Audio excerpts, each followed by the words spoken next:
bienvenue sur Europe 1. Nous sommes ensemble et en direct jusqu'à 1h. La ligne est ouverte au 39 21 pour que vous puissiez nous parler de vous en toute liberté et sans tabou. Vous y serez accueillis par Asiba et Julie avec la complicité de Philippe Chartier et de Kevin ce soir qui réalisent tous deux cette émission. Europe 1, Caroline Dublanche. Et on commence. Alors non, avant d'accueillir Bernard, j'ai reçu hier un petit mail de Laurent, puisqu'on a parlé hier soir de l'école de Crolly.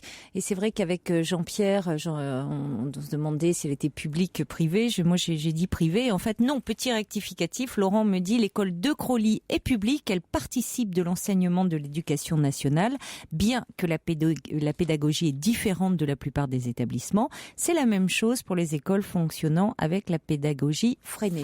Voilà, c'est dit. Bonsoir Bernard. Oui, bonsoir Caroline. Bonsoir. Voilà, je me permettais de vous téléphoner. Je voulais le faire dans les prochains jours, mais le hasard a voulu que ce matin, j'écoute très souvent Europe 1, et ce matin j'ai écouté un reportage en ce qui concerne la résiliation conventionnelle et les ruptures de contrat auprès des sociétés. Soi-disant, ça se passe très bien, tout le monde est charmé de ce système-là. Et j'aurais voulu raconter... Dans les informations, vous avez entendu ça ce matin. D'accord. Ce matin, de bonne heure. Et c'est vrai que j'ai... C'est pour ça que je l'ai pas entendu, moi. Ouais, c'est normal parce que vous travaillez tard. Je dors, moi, le matin. Voilà, et puis il faut se reposer pour être bien. J'ai fait l'objet d'une rupture conventionnelle. Oui. Je vais vous expliquer un peu et vous allez, je ne sais pas si vous allez trouver ça normal ou pas normal. Enfin, toujours est-il que voilà, j'ai été responsable d'un ouvrage. Je ne veux pas citer les sociétés ni quoi que ce soit. Je vais d'un ouvrage public. Oui. Depuis 8 ans. Et il y a eu un deuxième ouvrage qui s'est construit dans la ville et qui était construit par une société qui gérait en même temps le même type d'ouvrage que ma précédente société. Donc forcément, cette grosse société a pris la gestion de l'ouvrage dont j'étais responsable depuis 8 ans et en même temps du deuxième. Ça a fonctionné très bien pendant 2 ans. J'avais un collaborateur qui malheureusement, suite à une maladie, a mis fin à ses jours. Et j'étais tout seul à pouvoir gérer cet ouvrage. Et j'avais énormément de travail. Et je peux vous dire que je donnais tout mon cœur et j'avais des résultats très sensibles. Et j'étais, par exemple, vous voyez, j'étais d'astreinte 24 heures sur 24 durant 7 mois. Donc j'ai un peu sacrifié ma vie de famille, mes petits-enfants et ainsi de suite. Oui. J'aimais ça, mais a posteriori, quand je vois le résultat de maintenant, pour remplacer mon collègue qui avait mis fin à ses jours, j'ai employé une dame qui a 55 ans et qui vit seule et élève seule un enfant d'une douzaine d'années. Oui. Donc ça marchait bien, je lui ai appris le travail sur le terrain et ainsi de suite. Et on a travaillé d'arrache-pied. Et puis d'un seul coup, il y a 2 ans, mon responsable, on utilisait énormément des intérimaires. Je ne sais pas pourquoi, on préférait d'utiliser les intérimaires. Ça veut dire que la société, une fois qu'on avait pressé de citron sorti le jus du citron des intérimaires, on mettait les intérimaires sur le bas de la route ou sur le trottoir.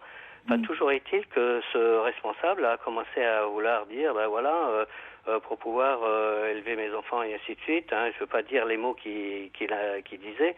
Il a voulu mettre son épouse à travailler en intérim avec moi comme responsable et puis ma collègue.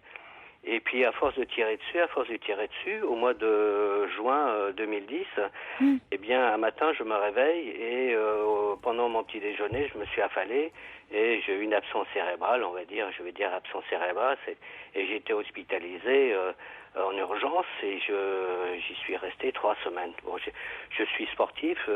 Qu'est-ce que vous appelez absence cérébrale? J'ai fait un AVC, si vous voulez. Ah oui, c'est Voilà. pas la même chose, hein? Voilà. Oui. Donc, voilà. Un accident vasculaire cérébral, oui, c'est Voilà. autrement plus grave.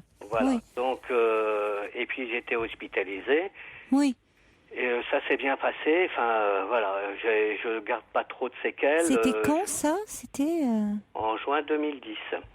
Oui, d'accord. Vous ne gardez pas de... Oui, apparemment, vous exprimez très très bien. Non, le Vous neurologue avez bien m'a dit, récupéré. ouais, le fait d'être assez sportif, vous voyez, je suis semi-marathonien, parachutiste, donc voilà. Oui, vous avez un bon état physique, vous êtes... Voilà, c'est ce qui m'a aidé. Mhm. Et la particularité, quand j'ai repris mon travail 1 mois et demi après, Oui. l'ouvrage C'est tout. que j'étais responsable ne correspondait pas à l'image que j'avais donnée durant une dizaine d'années. Et ce que j'ai fait, j'ai rendu compte à l'autorité supérieure comme quoi c'était pas dans cet état-là. Enfin bref. Et donc ça a commencé à avoir des soucis. Et puis on va dire 10 jours après avoir repris mon travail, mon supérieur, je reçois un coup de téléphone de la DRH me disant que voilà que le responsable lui avait fait part comme quoi mon état mental et psychologique et physique n'était pas bon et que en conséquence il me proposait de faire une résiliation conventionnelle. Moi à cette époque-là je connaissais pas la résiliation conventionnelle et c'est-à-dire de résilier mon contrat. 2 jours après, la personne du DRH vient dans mon bureau et puis me propose de résilier mon contrat. À partir de, j'ai dit non, moi j'ai hors de question. Moi j'avais 57 ans, il me restait 3 ans pour aller au bout de la retraite. Et puis moi je ne voulais pas m'arrêter de travailler. Je voulais créer mon entreprise à l'issue. Enfin voilà. Donc j'avais refusé la résiliation conventionnelle. Et à partir de ce moment-là où j'ai refusé la résiliation conventionnelle, eh bien, par l'intermédiaire de son épouse, eh bien, ce monsieur me faisait son épouse me cachait des factures, me causait plein de pièges de telle façon à me créer une faute professionnelle. Et j'avais mon responsable du jour au lendemain, j'étais un bon à rien, j'étais ceci, cela. Enfin, voilà, j'étais victime d'harcèlement moral et ainsi de suite. Et vous voyez, même encore, j'en bédusse, que j'ai du mal à discuter parce que tellement ça me mine des trucs comme ça parce que c'est pas possible de. Oui, c'est d'une injustice. Enfin, pour ne pas dire un autre mot. Enfin, vous avez été extrêmement dévoué à votre travail pendant toutes ces années, et là, vous faites cet accident vasculaire cérébral. Vous reprenez le travail 1 mois et demi après. Ce qui est vraiment très très peu. Enfin, c'est même, compte tenu de la gravité quand même. Alors, je sais bien qu'il y a des degrés dans un accident vasculaire cérébral, mais quand même, je veux dire, ça montre à quel point vous êtes investi. Enfin, reprendre 1 mois et demi après un accident vasculaire cérébral, c'est même, c'est peu risqué. Je suis passé quand même à la médecine du travail. La médecine du travail m'a arrêté parce que considérait que j'étais pas en mesure de pouvoir reprendre correctement. Oui. Et puis j'avais fait part à la médecine du travail des façons peu scrupuleuses de la part de mon responsable et de son épouse qui était en intérimaire qui est un fer. Donc j'étais arrêté plusieurs fois, 1 semaine, 15 jours, après je reprenais 1 semaine, 15 jours, et puis arrivé à un moment donné, de l'ouvrage où je gérais le deuxième ouvrage de mon bureau, eh bien, on m'a changé de place pour aller à un autre endroit. On contrôlait mon travail, on me contrôlait, on me téléphonait pour savoir si j'étais ceci, si j'étais cela. Enfin voilà. Et j'étais tellement perturbé, j'étais tellement accablé par cette situation-là. J'avais mes enfants qui me disaient, papa. Oui. Qu'est-ce qu'il vous disait? Et il me disait, papa, il va falloir que il faut arrêter, quoi. Oui, mais donc, vos enfants avaient raison, parce que c'est vrai que c'était votre santé qui primait. Voilà. Or, compte tenu déjà de l'accident que vous aviez eu, être dans un tel climat de stress, c'était pas bon pour vous, et de tension. Vous voyez, il faut du repos après un accident vasculaire cérébral. En tout cas, un climat plus apaisé. Or là, la pression que vous aviez sur votre lieu de travail n'était absolument pas une bonne chose. Alors je comprends que ça soit extrêmement pesant et c'est vrai que vous étiez vraiment vous étiez consacré corps et âme à ce métier. Vous dites vous étiez d'astreinte 24 heures sur 24 pendant 7 mois. Vous étiez complètement investi et puis là vous revenez et on vous dit que ça va plus être possible, en gros, que vous êtes diminué. Enfin, il y a un manque total d'humanité. On vous fait ressentir que on ne veut plus de vous et que vous n'êtes plus bon à rien. Donc, ce que j'ai fait, j'ai repris contact avec la DRH et puis j'ai accepté la résiliation conventionnelle. Donc, j'ai été licencié au mois de novembre. Et inscrit au chômage. Alors la particularité, c'est que la personne de la DRH, comme ça, lorsqu'on a eu l'entretien, me disait, mais monsieur, vous avez le droit à 2 ans au chômage et on va vous donner une indemnité, qui correspond pas à ce que moi j'aurais gagné durant 3 ans jusqu'au départ de la retraite. Forcément, j'ai une diminution des revenus et puis qu'est-ce que je vais faire à 57 ans ou 58 ans à chercher un travail? J'en cherche du travail, j'essaye de regarder partout. Mais vous sentiez en état, malgré les problèmes de santé que vous aviez eus, d'assumer la tâche. C'est-à-dire que vous trouviez que ce n'était pas justifié ce qu'on vous disait. Non, parce que vous auriez pu, c'est vrai, vous sentir pas en état, enfin peut-être parce que vous avez repris très tôt. Vous vous sentiez en état d'assumer les responsabilités qui vous étaient confiées. Oui, disons Caroline, si je n'avais pas eu ces façons peu scrupuleuses à mon égard et la particularité, c'est que lorsque j'ai résilié mon contrat, le responsable, il a mis, c'était bien cogité parce que aussitôt c'est son épouse qui a pris ma place avec le même titre de intérim, elle s'est retrouvée responsable. Et la particularité, Caroline, à l'issue du décès de mon collègue, j'avais proposé à le remplacer, une dame qui a 55 ans, qui élève seule un enfant de 12 ans. Je peux vous certifier que c'est une dame, une personne formidable qui a mis tout sa tâche à travailler. On a eu des résultats. Vous voyez, on avait fait une opération dans notre travail. Au niveau résultat, on était premier de la région Grand Ouest et 3e au niveau national, derrière Strasbourg et Lyon. Eh bien, résultat, cette dame-là, elle travaillait à mi-temps. Tantôt, on lui changeait ses horaires le matin, on le mettait le samedi, on le changeait le midi. Même à mi-temps, on n'a pas le droit de faire des trucs comme ça.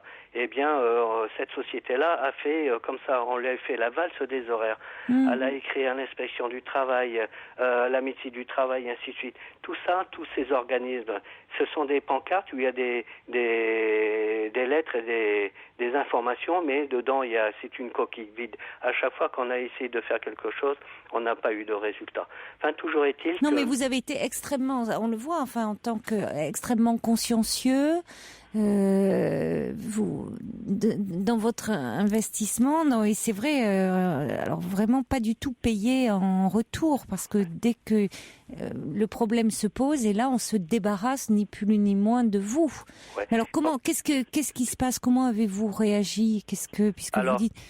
Alors ce que j'ai fait, quand j'étais, je me suis à 57 ans se retrouver aller voir au chômage, au Pôle Emploi, et ainsi de suite, enfin toutes les circonstances. Donc j'ai fait. Ce que j'ai fait, j'ai pris un avocat pour expliquer mon travail. J'ai pris donc le premier avocat au bout d'un mois, j'avais toujours pas de résultat. Donc c'était en février de 2011. J'ai pris un autre avocat au bout de pas loin, parce que j'ai appris qu'au niveau de la résiliation conventionnelle, on avait 1 an pour saisir le tribunal des prud'hommes.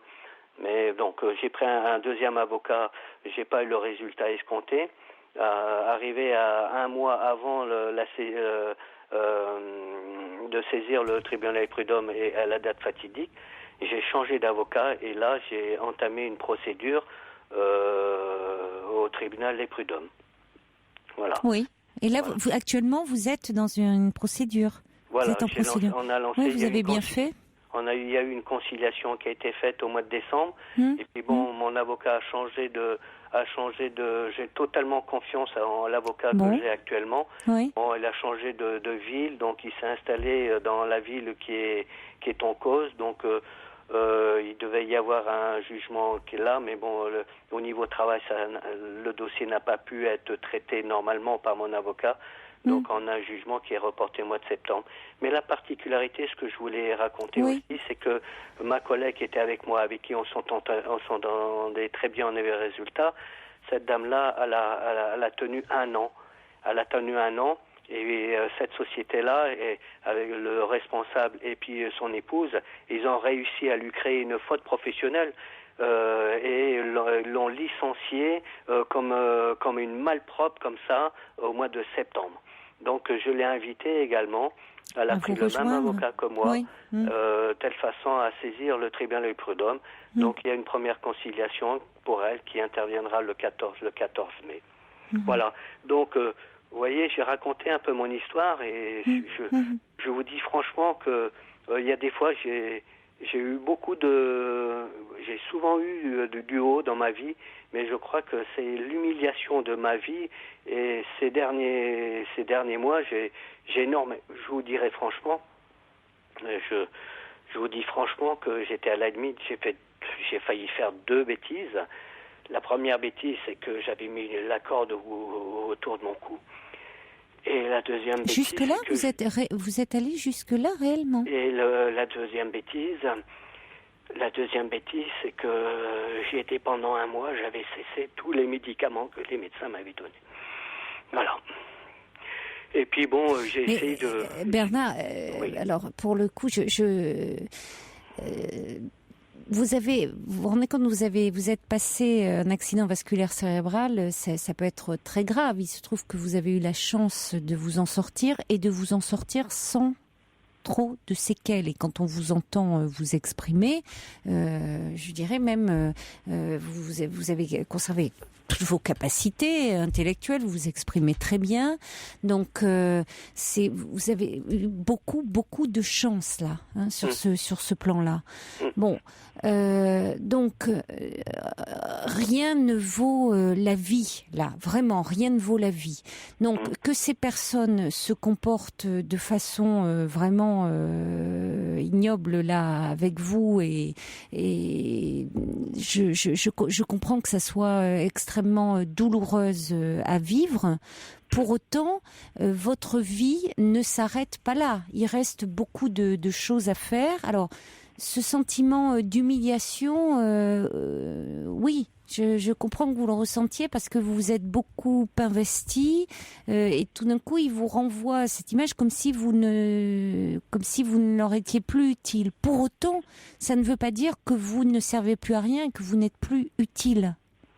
Voyez, c'est-à-dire que c'est là où il va falloir faire la part des choses. Oui, je suis d'accord avec vous. Votre vie, elle est précieuse en elle-même pour vous, pour vos proches, il va falloir donner du sens autrement à votre vie. Alors le sens actuellement, c'est effectivement laver aussi cette humiliation, parce que c'est vrai qu'il y a quelque chose d'une injustice là. Donc vous avez raison de vous battre et d'aller au prud'homme et c'est important. Et puis de donner du sens à votre vie autrement. C'est pour ça que ce matin, c'est le hasard qui a voulu que j'écoute ce matin la procédure de résiliation Sergio conventionnelle. dit c'était chez Emmanuel Maubert, non, qu'ils en ont parlé. Matin, oui, c'est ça.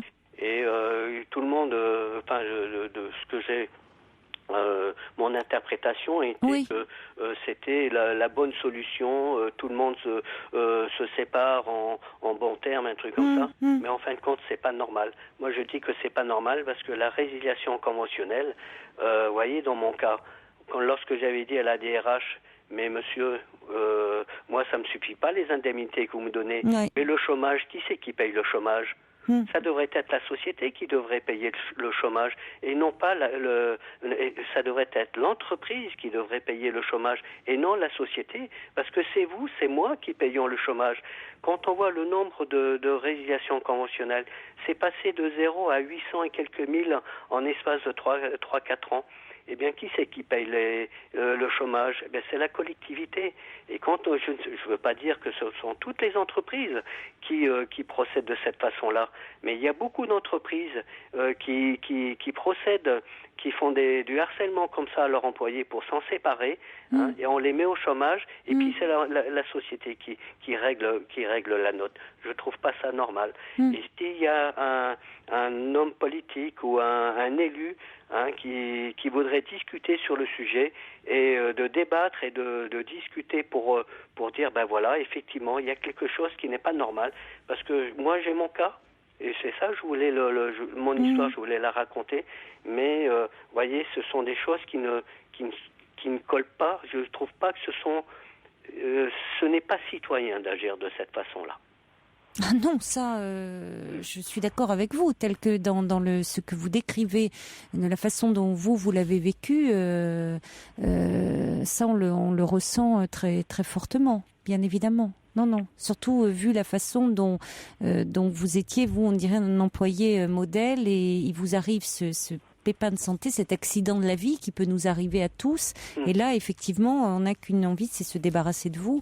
Je suis d'accord avec vous.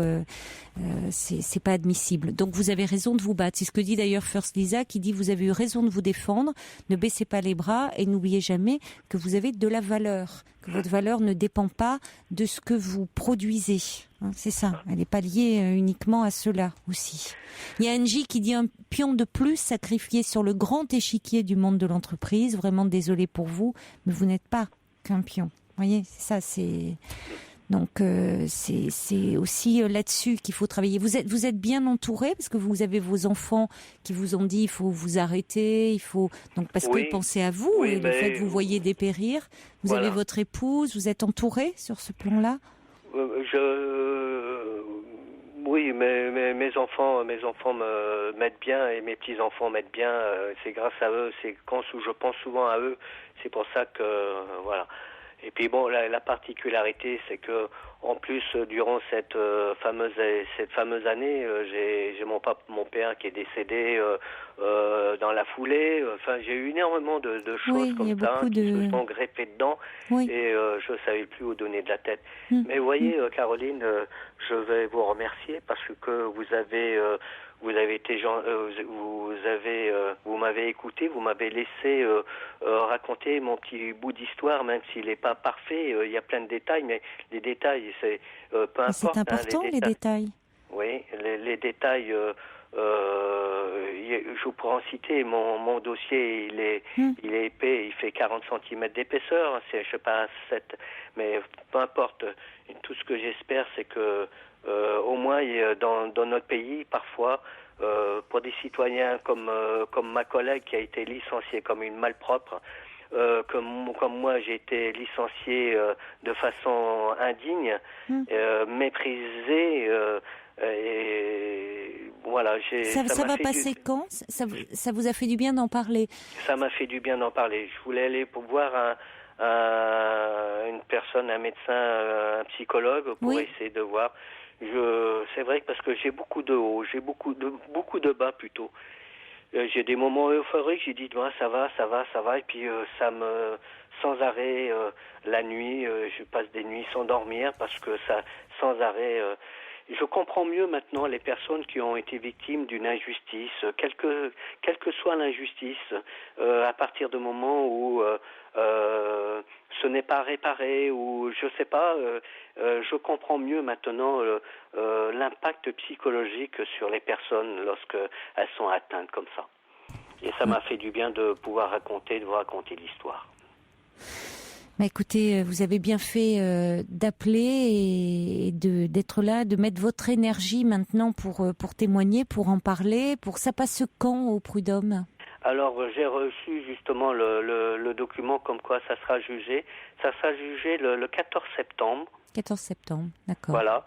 Et en fonction du résultat, Caroline, et du résultat de ma collègue, qui s'appelle Colette, moi je m'appelle Bernard, enfin. Eh bien, je me permettrai de vous reprendre contact, et vous donner le résultat. Nous tenir au courant, bien sûr. Et si vous ressentez le besoin de parler, d'être soutenu par rapport à ces moments comme ça, où vous sentez des moments de vide, où vous dites que la nuit vous avez du mal à dormir parce que ça tourne, vous ressassez dans votre tête, je crois que vraiment n'hésitez pas à faire cette démarche, ça peut être important, et justement aussi pour vous soutenir jusqu'au procès, parce que ça peut être quand même jusqu'au jugement, ça peut être éprouvant, et puis pour vous aider dans cette phase et par rapport à toute cette année, par rapport à tout ce que vous venez de traverser. Bien. Ça peut être un soutien supplémentaire. Oui. Ne vous en privez pas. Je vous remercie, Caroline. C'est moi qui vous remercie de votre confiance. Merci Bernard. Au revoir. Au revoir. Au revoir. Bonne soirée. Merci. Pour parler à Caroline Dublanche, appelez le 39 21 34 centimes les minutes.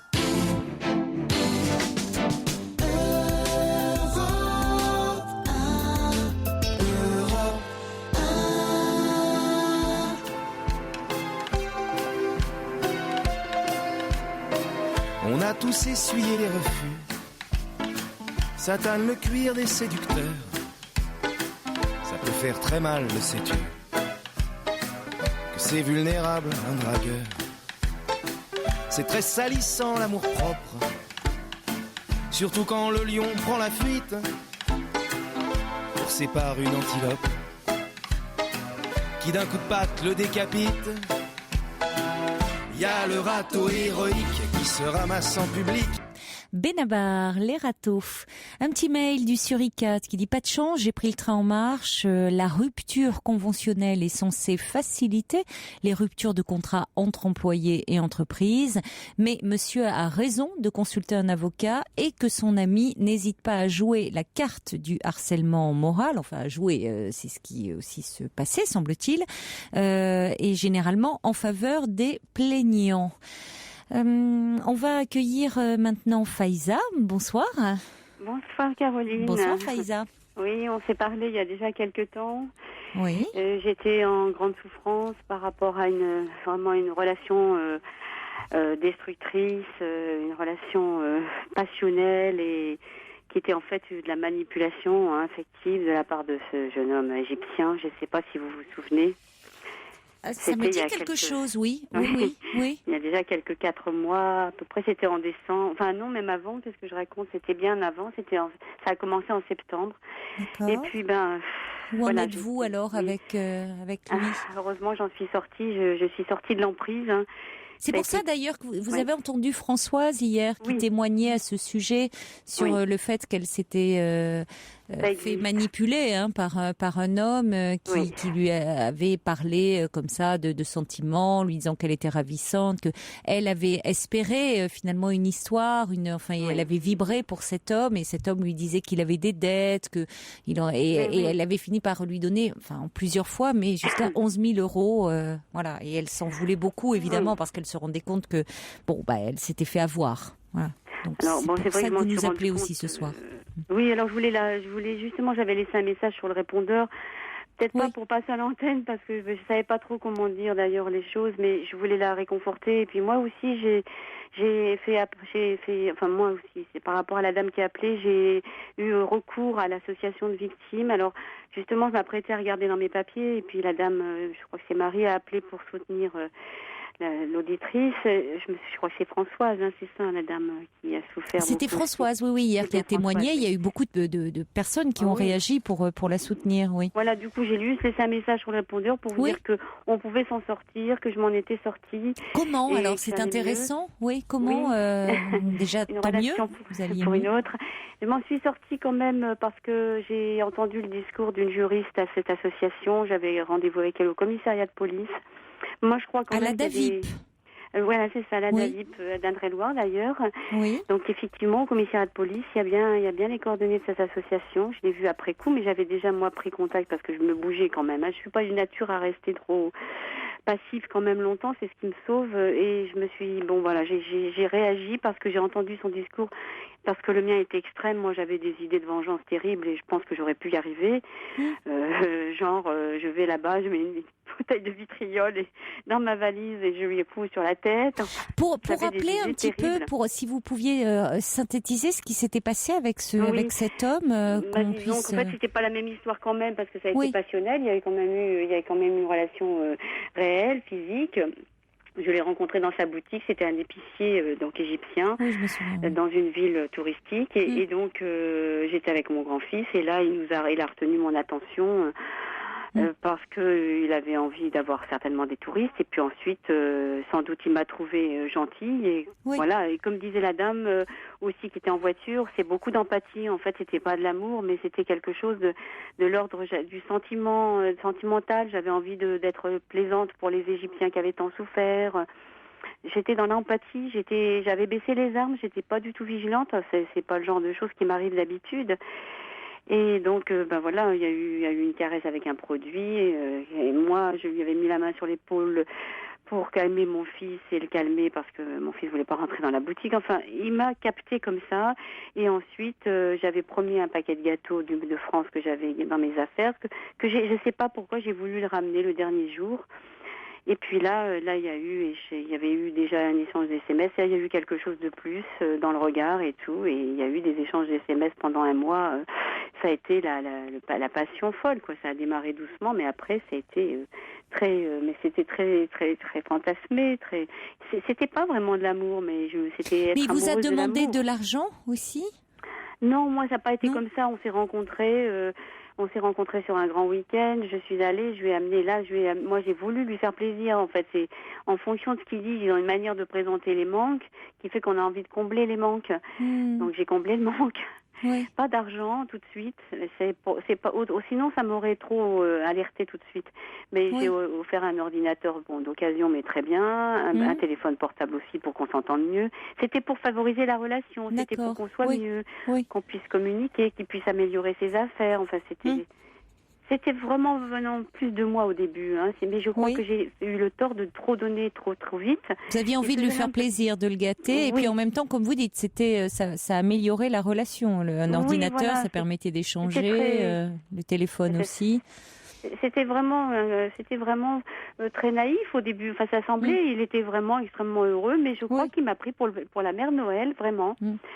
Et je pense que j'ai dû vouloir trop vite combler ses manques. Et puis, du coup, j'ai créé un besoin. Et je crois que Et à les partir de là, vôtres? c'est plus mon comportement qui lui a tourné la tête. Il lui a fait penser que je pouvais lui offrir monts et merveilles. Chose qui n'était pas possible parce que quand j'y suis allée ensuite pendant les vacances de Toussaint, ça a été parce que on peut dire, j'ai raqué, comme on dit, parce que j'ai quand même payé à chaque fois. J'ai sorti de l'argent dans des distributeurs automatiques à hauteur de à peu près 2 à 3 000 euros pour 8-10 jours. Il avait soi-disant payé la location de l'appartement, mais enfin il s'est bien repayé derrière avec l'argent que je donnais parce que je faisais comme si c'était mon petit homme. Donc finalement il payait à travers moi, c'était moi qui donnais l'argent, il payait, donc il avait loué une voiture, on a eu 3-4 jours une jolie petite voiture aussi, donc il a joué aux bourgeois, enfin je lui ai autorisé une ouverture à laquelle il croyait pas, je pense. Et bon, mais on a eu une relation quand même assez passionnelle, physique. Je pense que bon, il y a trouvé plaisir en tout cas, mais je pense qu'il n'était pas à ce premier coup d'essai quand même, parce qu'il est quand même, il était très habile. Il avait une manière, ou alors c'est moi qui qui a été diabolique, qui réveillait le diable en lui, je ne sais pas. Mais en tout cas, il s'est révélé beaucoup plus après quand Ou j'ai lui, commencé. le diable en vous. Oui. Parce que pour finalement, moi. vous parlez de lui, mais à travers de lui, il y a vous aussi. Parce que quand vous dites que Oui. vous avez voulu combler ses manques, vous aussi, vous aviez des manques à combler. Certainement, oui. Et il a été, enfin, ça a été un vrai tsunami dans ma vie parce que Ouais. lui, il a fait exploser toutes mes défenses, tout ce que Ouais. j'avais mis en place Oui. pour ne rien voir de ma vie incomplète, de mes Voilà, manques, de mes manques de c'est ça. désir.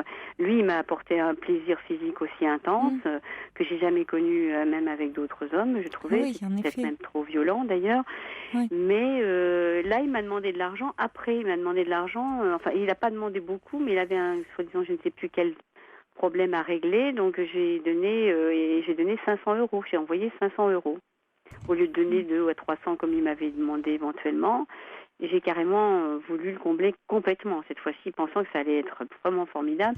Mais il n'a pas été très sympa du tout. Pour autant, sur Skype et tout, il était d'un sale caractère, trouble du comportement, très irascible. Enfin, et puis là, j'ai commencé à sentir que c'était pas ça, quoi. C'était pas l'amour, ça.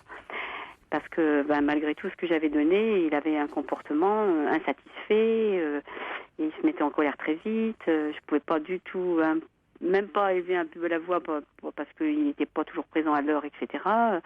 Il était très macho dans son comportement. Enfin, vous voyez, là j'ai vu que Et c'est à ce moment-là que vous avez eu une révélation, un déclic, où vous vous êtes dit, Oui. il y a quelque chose qui ne va pas.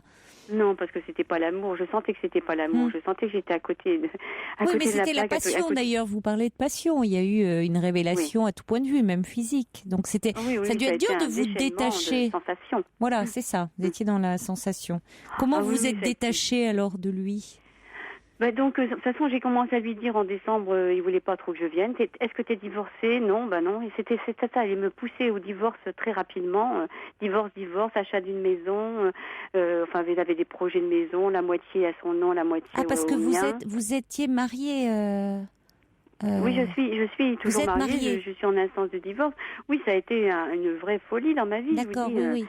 ça a tout balayé. Oui. 35 ans de vie commune sont passés. Oui. Je n'étais plus moi-même du tout. C'était terrible, quoi. Je ne m'appartenais plus du tout. Oui, mais je me Et souviens donc là, de- quand j'ai payé 500 euros, j'ai commencé à avoir le déclic. Quand j'ai commencé à Oui. donner l'argent vraiment, parce que je suis pas près de mes sous, mais quand même 500 euros, je me suis dit, mais qu'est-ce que tu fais là? J'ai commencé à avoir les fonds baissés. J'ai dit, là, j'ai vraiment déconné. Là, ça va pas du tout. Et puis donc, je lui ai dit que en décembre, je ne paierais rien. J'avais assez payé, il fallait qu'il me reçoive, etc. Et là, il a changé. En décembre, il a été beaucoup moins, il m'a moins désiré. Il faisait désirer lui. Enfin bon, donc là, j'ai tout de suite, là, j'ai dit, je voulais pas me rendre à l'évident. J'étais dans le déni, mais après, j'ai dit non, là, je me suis vraiment fait avoir. Et j'avais quand même essayé encore une tentative en décembre, mais là j'ai vu que c'était pas ça. Et puis on a eu une dispute de trop, et là il a dit écoute, c'est fini, on n'arrête pas de se disputer. Bon, ça lui convenait plus, quoi. C'est lui qui m'a un peu balayé, mais enfin en même temps, je crois que j'ai provoqué quelque chose quelque part inconsciemment. Je savais très bien comment le mettre en colère, parce qu'il était d'un tempérament quand même assez impétueux, un peu nerveux.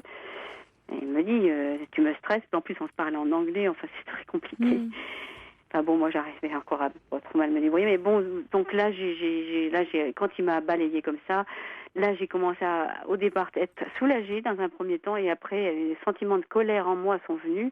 Mais des sentiments terribles. Je m'apprêtais à téléphoner à Paris en inconnu, appeler la police du coin, le traitant d'extrémistes religieux, que c'était une période trouble, il aurait pu être tabassé là-bas, certainement. Là, c'était grave. Là.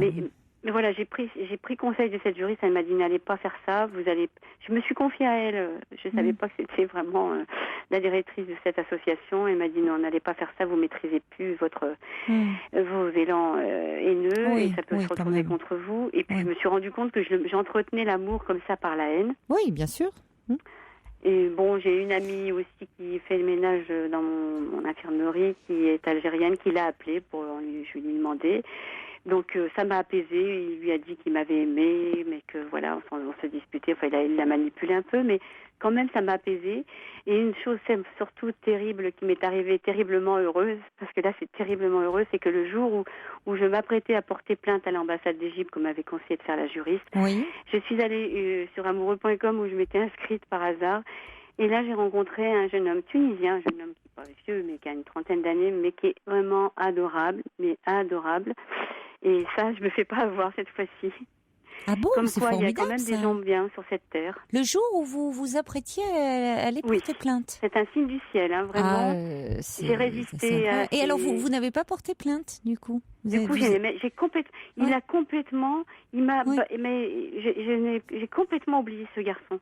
Complètement oublié, cet Égyptien a été complètement balayé. D'ailleurs, il m'a rappelé, lui, parce qu'il voulait rester ami au cas où. Mais moi, je n'ai plus aucun sentiment. J'ai tout est parti, tout a été balayé par ce jeune homme. Je trouve jeune par rapport à moi quand même. Mais c'est une amitié tendre. C'est pas du tout. C'est assez incroyable, c'est formidable, oui, cette rencontre très providentielle. Je lui ai expliqué ma vie, tout, mais il est près de moi, il me laisse pas. Oui. Mais c'est pas quelqu'un qui est intéressé ni par l'argent ni par rien de tout ça. Et je suis vraiment réconfortée de la vie. Au moment où vous étiez finalement apaisée, enfin, tout en voulant entamer une démarche juridique, après tout porter plainte contre cet homme, il y a cet autre homme qui débarque dans votre vie. Bon, écoutez, l'histoire se termine bien et commence.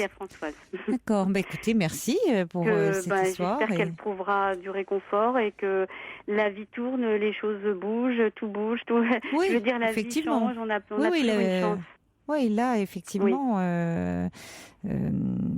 ça a beaucoup changé en peu de temps pour vous. Vous seriez resté, vous auriez cultivé cette relation de haine. Comme vous dites, la haine, c'est une autre façon de maintenir le lien avec l'autre. On ne se défait pas, alors que cette juriste a très bien fait de vous dire que, au fond, c'était ne pas tourner la page, c'était continuer. Et je trouve, c'est ce que nous disait d'ailleurs Marie hier, c'est que la Davip l'avait beaucoup aidé aussi, tant parler. Et ils font du bon travail, apparemment. Oui, parce que j'avais rendez-vous quand même avec une psychologue aussi. Ils avaient fait des choses bien. Enfin, moi, ils m'ont demandé si j'étais d'accord. Là, j'en avais vraiment besoin. Important, Et puis, je les ai appelés quelques jours après en leur disant, écoutez, j'en ai vraiment pas besoin, je vous remercie. Si j'ai besoin, elles m'ont dit oui, pas de problème. Mais là, j'avais ce jeune homme qui me tenait. Qui vous fait du bien. Parce que moi, c'est mieux que la psy. Bon, la Davip, en tout cas, pour ceux qui n'ont pas la chance de croiser un beau jeune homme, en attendant, la Davip, dans tous les commissariats, vous pouvez avoir l'adresse. Voilà. Non, mais ça c'est du sûr. Mais en attendant, voilà, on peut croiser aussi l'amour au détour d'une rue, garder les yeux ouverts. Merci beaucoup, Faïza, de nous avoir confié votre histoire. Merci beaucoup, énormément. Merci beaucoup, Caroline, pour votre émission et pour tout ce que vous faites. Merci, au revoir. À bientôt, au revoir. Caroline. Pour intervenir dans l'émission, appelez le 39 21 34 centimes la minute.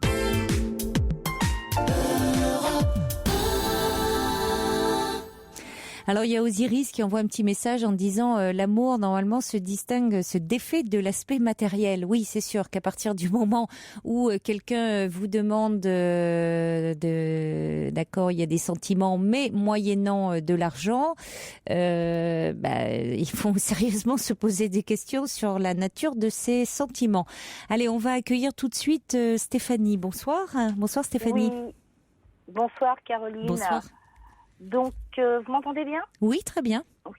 Je me permets de vous appeler pour avoir quelques petits renseignements. Là, je me fais suivre ça fait que 2 consultations que j'ai faites. Oui. C'est un psy. Et je sais pas, moi j'ai toujours... Psychologue, psychologue, psychiatre, psychanalyste Psychiatre, je sais plus, il me l'a dit là, mardi, mais... un pédopsychiatre. Non, pédopsychiatre, c'est pour les enfants. Non, alors c'est pas ça, je suis une adulte, donc non, c'est pas ça. Et moi j'ai toujours été contre, et puis c'est vrai que c'est ma fille qui me pousse à aller consulter, mais sa façon de consulter, je sais pas, j'ai pas l'impression que ça va me servir à quelque chose, parce que il ne parle pas. On n'a posé qu'une question, en 20 minutes, parce que ça dure que 20 minutes. Et il prend pas de notes. Donc, il y a eu un moment, j'ai expliqué un truc, c'est ce que je vous ai dit la semaine dernière, il a haussé l'épaule, bon, comme si il s'en souvenait pas en fin de compte. Oui. Donc, je ne sais pas si c'est leur façon de travailler pour... j'aurais voulu avoir, que vous me disiez, quelques renseignements, comment dire, si... c'est leur façon de travailler, ça peut m'apporter quelque chose s'il n'écrit rien, il m'oriente pas, alors, déjà, voyez, il faudrait que vous sachiez un peu quelle est sa formation. C'est pour ça que je vous demandais, parce que psy, c'est un peu un fourre-tout. C'est-à-dire savoir s'il est psychiatre, c'est-à-dire s'il est médecin, s'il est psychologue, c'est-à-dire c'est pas un médecin, si c'est un psychanalyste. C'est important de connaître la formation. Il faut lui demander, vous voyez. On n'ose pas de... Ah, d'accord, vous ne vous en souvenez pas. Non. Alors moi, il y a une chose qui m'interroge d'emblée, Stéphanie, c'est que vous dites, vous n'y croyez pas trop, c'est votre fille qui vous pousse à aller consulter. Ouais. Alors, parce que je sais que mes enfants, ma fille, est encore même suivie, elle a 17 ans, et comment dire, elle me dit, maman, ça fait du bien, il faut que tu y ailles. C'est vrai que j'ai un très lourd passé sur beaucoup de choses, et oui, voilà, et c'est vrai que ma vie, là, maintenant, elle est beaucoup moins mouvementée, elle est beaucoup plus calme, et la semaine, je me retrouve toute seule à la maison, parce que ma fille, est en internat, et c'est vrai que là, je ressens, comment dire, je dors mal la nuit, je fais des cauchemars, mon passé ressurgit, mais constamment, et je me sens vraiment, vraiment pas bien, et c'est pour ça que, oui, je me lance dans ça. Voilà, alors c'est important de si vous voulez que vous en soyez... Bon, en même temps, c'est vous qui faites la démarche. Votre fille pourrait vous le dire et vous pourriez ne pas y aller. Parce que si vous faites la démarche, c'est que quand même, vous avez en vous un désir d'être aidé. Oui, exact. Bon, sinon, votre fille pourrait toujours vous le dire et ne pas y aller. Mais c'est ce qu'elle me disait depuis un petit moment. Puis mais non, j'ai pas besoin, mais non. Et puis là, là, je fais la démarche parce que je me dis que j'en ai besoin. Et puis, j'ai tout espoir. À vrai dire, j'ai tout espoir là-dedans pour me sortir un peu de ce passé. Et alors, de quoi avez-vous besoin finalement ? Qu'attendez-vous ? Qu'est-ce que j'attends ? Oui. Pas qu'on me retire mon passé parce que c'est pas possible. Ça, mais m'aider à y voir un peu plus clair, à vivre. J'ai l'impression d'être morte à 5 ans. Oui, non, j'ai connu la violence enfant par mon père, par mon beau-père, par le père de mes garçons, par le père de ma fille. Bon, c'était la jalousie, j'étais carrément soumise. Entourée d'hommes, je me sens bien. J'ai un métier d'homme, donc je me sens bien, mais tant que ça... C'est simplement ami, mais dès qu'il y a un homme qui commence à s'intéresser à moi, je me bloque. Et quand j'essaye de franchir le pas, ça va pas durer longtemps parce que 15 jours, 1 mois et demi, et puis je vais dire stop pour des raisons, mais vraiment. Vous avez subi des violences sexuelles à 5 ans ? Non. Avant mes 5 ans, j'ai toujours eu ça dans la tête. Quand j'ai posé la question à ma mère, il y a peut-être une dizaine d'années, elle m'a dit oui.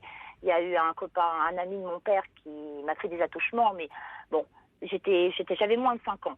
Et bon, j'ai toujours eu l'impression s'était passé quelque chose, mais ma mère m'a dit non, que des attouchements, c'était qu'une fois. Mon père a chopé son copain et il a dit stop, sinon t'auras affaire à moi. Bon, après, non, c'était de la violence, être battue. Mais quand vous dites j'ai l'impression d'être morte à 5 ans, que s'est-il passé à 5 ans ? Ce qui s'est passé, c'est que j'étais l'aînée et mes grands-parents me prenaient constamment quand on est bébé. Et comment dire, mes grands-parents, c'est vrai que quand mon grand-père est décédé, j'avais 5 ans. Et après, ma grand-mère, c'est vrai qu'on était très proches, mais bon, elle me prenait beaucoup moins et tout. Et comment dire, mon grand-père, j'ai encore des souvenirs de ce que je vivais avec mes grands-parents, avec mon grand-père et ma grand-mère. Et en plus, c'est tout récent, c'est pas non plus depuis depuis mon enfance que j'ai ça dans la tête. Ça fait à peu près, je sais pas moi, 5-6 ans. Je me dis que je suis morte à 5 ans. Parce que mon grand-père est décédé à 5 ans et ma vie a été bouleversée après sur beaucoup de choses. 9 ans, le divorce, la séparation de mes parents. Après, comme j'étais née des filles, c'est moi qui s'occupais de mon petit frère. C'est parce que c'est finalement quand votre grand-père est décédé, à ce moment-là, vous étiez très proche de ce grand-père et vous avez perdu une protection à ce moment-là. C'est comme si... Oui. Oui. Lui vous protégez, c'était...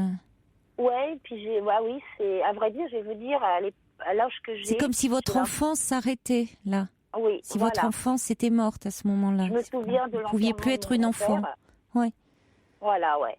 Je me souviens de l'enterrement de mon grand-père et après c'est vrai que ma vie a été carrément chamboulée, battue. Oui. Il était à coups de poing et tout. Enfin bon. Il n'y avait plus personne pour prendre soin de vous, pour vous protéger de la violence des adultes. Votre grand-mère. Ma grand-mère, c'est vrai que j'ai toujours été la chouchoute aussi. Et c'est elle qui m'a énormément soutenue quand j'étais une ado. Parce que mon beau-père me frappait dessus, ma mère, elle laissait faire et puis elle était contre moi aussi. Donc c'est vrai que ma grand-mère, quand j'allais chez elle, elle me remontait le moral, elle me soutenait. C'est vrai que ma grand-mère, je l'ai perdue en 98. Oui. Et j'ai eu l'impression déjà de perdre ma mère. Et ma mère, ça fait 2 ans. Et c'est vrai que... En plus, j'ai appris par ma mère que mon père n'était pas mon père. Enfin c'est plein de questions. Quand j'étais ado, je me disais, il s'est passé quelque chose quoi, je sais pas, mais je suis rejetée par mon père, parce que j'étais rejetée par mon père, donc il s'est passé quelque chose. Et j'ai appris ça, je sais pas, il y a peut-être 6-7 ans, ma mère m'a annoncé que, je ne savais pas qui était mon père, et puis, que Vous en avez parlé de toute cette histoire? Vous avez eu le temps, en une fois ou 2 fois, à ce psy-là que vous avez consulté? J'ai parlé de beaucoup de choses. La première consultation, la deuxième consultation, j'ai parlé aussi de d'autres choses aussi. Oui. Mais, vous le sentez pas très réceptif? Non. C'est ça, quand vous dites que vous avez l'impression, vous lui avez dit, je vous l'ai déjà dit, à la dernière séance, il a haussé les épaules. Oui, c'est ça. Vous le sentez pas tellement en empathie avec vous? Ça veut pas dire. Non. Oui, vous le ressentez pas comme tel. Il s'assoit devant moi et puis il croise les doigts, les bras et puis il attend. Alors, ce que je peux vous dire, Stéphanie, c'est que chacun a sa façon de faire. Ils ne prennent pas tous des notes. Il y a des personnes, il y a des psys qui ont besoin de prendre des notes. Ils ont besoin de noter certaines choses qui leur paraissent importantes parce qu'ils se disent peut-être qu'ils vont pas le retenir vu le nombre de patients qu'ils reçoivent, et d'autres qui ont une excellente mémoire et qui n'ont pas besoin de noter parce qu'ils associent en fonction de la personne, ils retiennent très bien ce qui se dit d'une séance à l'autre et ils n'ont pas besoin de prendre de notes. Voyez, c'est pas et pour autant, je vous assure qu'ils se souviennent très bien, c'est gravé en eux. Il n'y a pas besoin de leur répéter 10 fois pour qu'ils se souviennent de ce qu'on leur a dit. Pour autant, moi je vais vous dire, si ça ne passe pas, si vous vous sentez pas en confiance, il faut pas insister. Vous pouvez très bien aller voir quelqu'un d'autre. Voyez, je crois que c'est important, le premier contact, le premier et je pense que vous devez choisir. C'est comme avec un médecin, j'ai envie de dire un médecin traitant, c'est important de se sentir bien, de se sentir en confiance, de pouvoir... La relation de confiance est primordiale. Là, on va lui parler quand même, lui confier ce que l'on a de plus intime. Si on a l'impression de pas être compris, de pas être entendu, qu'on le sent pas en empathie, ça veut pas dire que c'est le cas d'ailleurs. Peut-être qu'il est en empathie avec nous, peut-être, mais en tout cas, nous, on le ressent pas comme tel. Eh bien, dans ces cas-là, il faut pas hésiter à changer, Stéphanie. Ça veut pas dire qu'il faut, voyez, parce que j'ai envie de dire, ça serait dommage d'arrêter, de dire, oh, j'avais bien raison, la thérapie, elle est pas pour moi. Non. C'est pas la thérapie. C'est le thérapeute. C'est celui-là, il vous convient pas. Je comptais attendre 3-4 séances encore. Pourquoi attendre? Vous allez perdre de l'argent et du temps. Donc à la limite, écoutez, si vous convient pas, changez, allez voir quelqu'un d'autre. Moi, c'est ce que je vous dirais. Hein. Mais vous allez peut-être en voir 2, 3, peut-être plus avant de tomber sur celui qui vous conviendra. Mais ça en vaut la peine.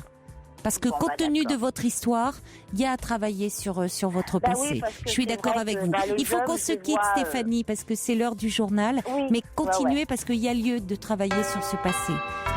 Bon travail. Au revoir, Stéphanie. Il est minuit.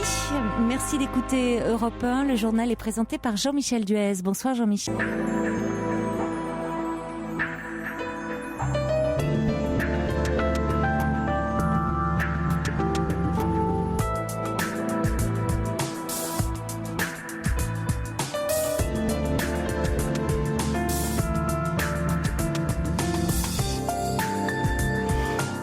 Reparti pour une deuxième heure d'émission, toujours en direct sur Europe 1. Vous pouvez continuer à appeler bien sûr le 39 21 pour nous parler de votre vie, mais aussi pour réagir aux différents témoignages. Vous pouvez également le faire en envoyant vos SMS au 7 39 21 et en les commençant par le mot nuit.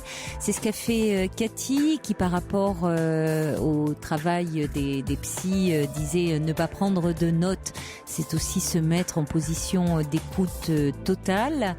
Et puis vous pouvez également nous écrire, nous envoyer vos courriels sur le site europe1.fr. À ce sujet, je reçois souvent pas mal de mails comme ça où vous me demandez mon avis sur votre situation. Vous me dites voilà, j'aimerais bien savoir ce que vous en pensez. Des très longs mails et puis au bout d'un moment on se dit bah tiens, ça c'est intéressant, on va rappeler et on s'aperçoit qu'il n'y a pas de numéro de téléphone. On a un prénom, une histoire très intéressante et déception, pas de numéro de téléphone. Alors vous pensez peut-être que on a votre adresse internet, ce n'est pas le cas. On ne peut pas vous joindre, c'est curieux, mais on n'a jamais votre adresse email.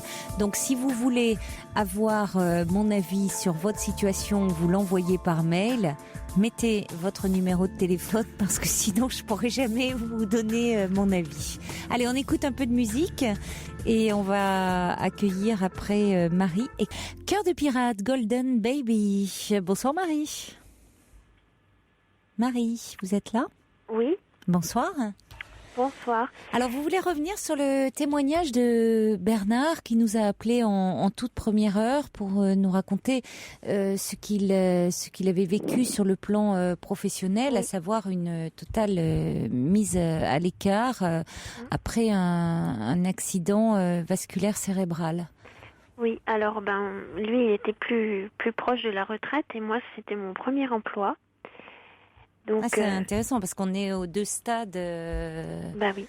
De la vie professionnelle. Oui. Oui. Et moi, je suis dans le milieu médical et j'ai une pathologie aussi que mes employeurs connaissaient avant de m'embaucher, donc pour un CDI.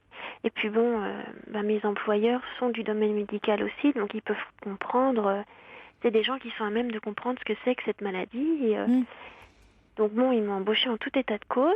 Et puis c'est une maladie avec des hauts et des bas. Et il se trouve que au bout d'un an, j'ai eu un souci de santé et ça s'est produit sur mon lieu de travail. J'ai fait un malaise. Et donc les pompiers, tout ça. Et puis c'était au mois de juin et j'étais en vacances au mois de septembre. Et 8 jours avant mes vacances, on m'a convoquée dans leur bureau et on m'a dit voilà, mademoiselle, pour vous, cette entreprise, c'est fini. On ne vous licencie pas, on vous laisse le temps de trouver autre chose. Alors, ça a été un coup, je suis tombée des nues, vraiment. Et parce que on me reprochait rien, il n'y avait pas de faute, il n'y avait rien. Et puis, je suis partie en vacances, j'ai réfléchi. Vous avez fait une crise d'épilepsie sur votre lieu de travail, voilà. C'est ça? Oui. Et puis, mes médecins et puis la médecine du travail que j'ai contactée m'ont bien dit que de toute façon, ça mettait pas d'inaptitude au poste, quoi, que j'étais bien apte à mon travail, qu'il n'y avait pas de problème, que c'était arrivé une fois Qui consiste comme ça. en quoi? C'était, il y avait un accueil au niveau du public, il y avait. C'est-à-dire que moi, je suis pas directement en contact avec les malades, donc c'est pas comme si j'étais chirurgien où ce serait embêtant. Oui, c'est ça. C'est pour ça que je vous demandais en quoi consistait votre travail et votre poste, parce que. Oui, moi, je suis dans l'arrière-boutique, si on veut. D'accord. Je classe des documents, je réceptionne des commandes, donc il n'y a pas de... D'accord, oui, ça ne met pas en péril la vie d'autres personnes si vous faites une crise. C'est évidemment ennuyeux pour vous, mais c'est pas... Oui. Mais vis-à-vis des collègues, tout ça, faisait... Je me suis rendu compte que j'étais un peu encombrante, quoi. Voilà, ils n'allaient pas entre guillemets, se traîner un malade, quoi. Ça leur faisait... Voilà, ils avaient ça sur le dos, mon cas sur le dos, donc...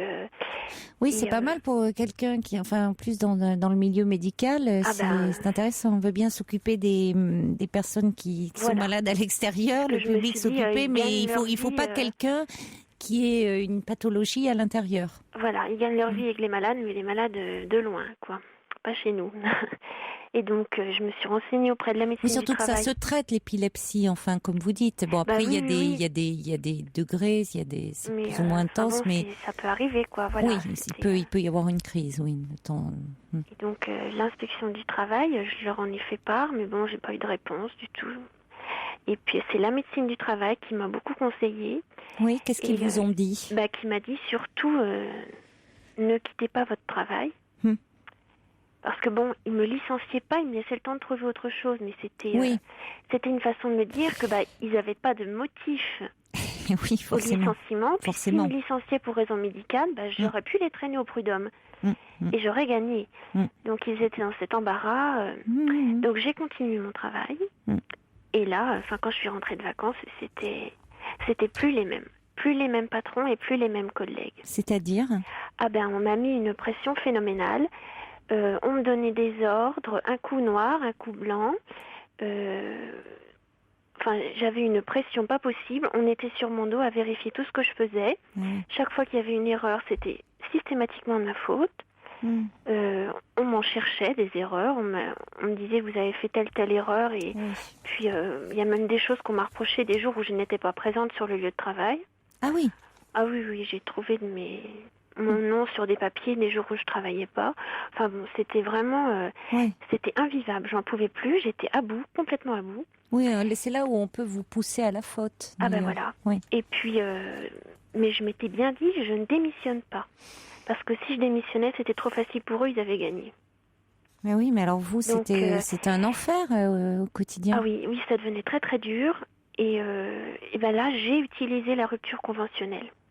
Ah oui, d'accord. Pour moi, ça a été un avantage, si on veut, dans le sens où je leur ai proposé. Et bien sûr, ils ont accepté tout de suite. Il n'y a pas eu à discuter. Voilà. Et puis, ça m'a permis, moi, de toucher le chômage.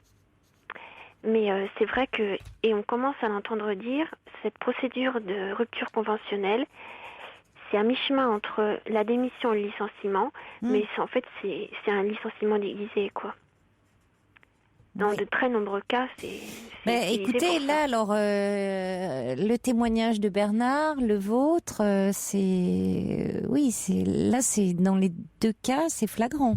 Ah oui, c'est pour ça que je me retrouvais très bien parce que là, vous le souhaitiez pas. C'est finalement, vous vous êtes dit, ça devenait infernal, donc vous leur avez proposé ça, mais vous aviez pas tellement d'autres choix. Vous vouliez pas partir comme ça, donc comme vous dites, ça vous a permis de toucher le chômage. Oui.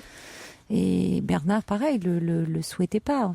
Comme vous dites, c'est à mi-chemin entre la démission et le licenciement. Oui, parce que j'en arrivais à plus dormir. Je devenais folle, quoi. C'était vraiment. Puis même les collègues, ils avaient réussi à me les mettre à dos. Je pense qu'ils avaient mis tout le monde pour. Oui, c'est ça. Vos collègues ont suivi. Il y a eu vraiment tout le monde. Pas tous, mais certains, quoi. Les plus influents, on va dire. Puis le responsable du personnel, bien sûr, quoi. Et alors, la rupture conventionnelle, parce que moi, j'ai pas entendu là le reportage qui est passé ce matin, c'est-à-dire que vous ne touchez pas, il n'y a pas d'indemnité dans ces cas-là. Vous percevez le chômage, mais vous percevez pas d'indemnité. Il y a une indemnité qui n'est pas celle du licenciement quand même, mais il y a une indemnité. une indemnité de départ. Alors, D'accord. Ça nous fait quelque chose en plus, quoi. Oui. On Oui, c'est part vrai, pas sans Bernard en parlait, oui, mais enfin qui était moins que ce qu'il aurait pu. D'accord. Et aujourd'hui, Marie, vous avez retrouvé Alors, un emploi? Avec ce souci de santé, le médecin du travail m'a conseillé de me faire reconnaître travailleur handicapé. Alors moi, là, c'est pareil. Ça a été un deuxième coup dur parce que quand on vous met handicapé sur le dos d'un seul coup. Ouais. Mais j'ai eu du mal à l'avaler, mais je l'ai fait. Oui. Parce qu'on m'a dit que c'était pas pour éviter que, au cas où ça se reproduisait, qu'on puisse pas me mettre dehors pour raison médicale, quoi. Qu'on fasse pas jouer encore ma maladie. D'accord. Pour me mettre dans un état pareil, quoi. Que ça vous protège, ce statut? Bah, ça me protège, mais l'autre problème, c'est qui veut employer un travailleur handicapé? Quand vous vous présentez dans une entreprise et vous montez travailleur handicapé, là, après, vous avez un peu plus de mal à trouver du travail. Donc, oui, c'est vrai, parce que travailleur handicapé, comme vous dites, ça fait peur. Tout de suite. Ça fait peur. Ça fait peur, alors que, bon, en étant épileptique, vous pouvez tout à fait travailler. Oui, c'est pas le... C'est ça, c'est le mot handicap. Le mot fait peur, ça recouvre en une réalité. On dit, oh là là, c'est comme si cette réalité-là faisait très peur, alors que bon, vous pouvez, il y a beaucoup de personnes qui sont épileptiques avec un traitement adapté, approprié, qui peuvent tout à fait travailler. Enfin, oui. D'ailleurs, j'ai retravaillé depuis, parce que ça, c'était il y a 4 ans. J'ai retravaillé et depuis tout va bien, quoi. J'ai réussi à trouver un employeur qui a trouvé aucun problème à m'employer. Bon. Et puis ça se passe très bien, je fais mon travail, voilà. Donc vous avez retrouvé aujourd'hui? Oui, j'ai retravaillé, oui. D'accord. Et là, ça se passe bien? Bah, ça se passe bien. Donc, bon, il y a des employeurs quand même. Oui, heureusement qu'il y en a, bien sûr. Oui. Mais voilà, quoi. Bon. Bon, bah écoutez, merci d'avoir témoigné de votre expérience et bon courage pour la suite, Marie. Merci beaucoup. Au revoir. Au revoir.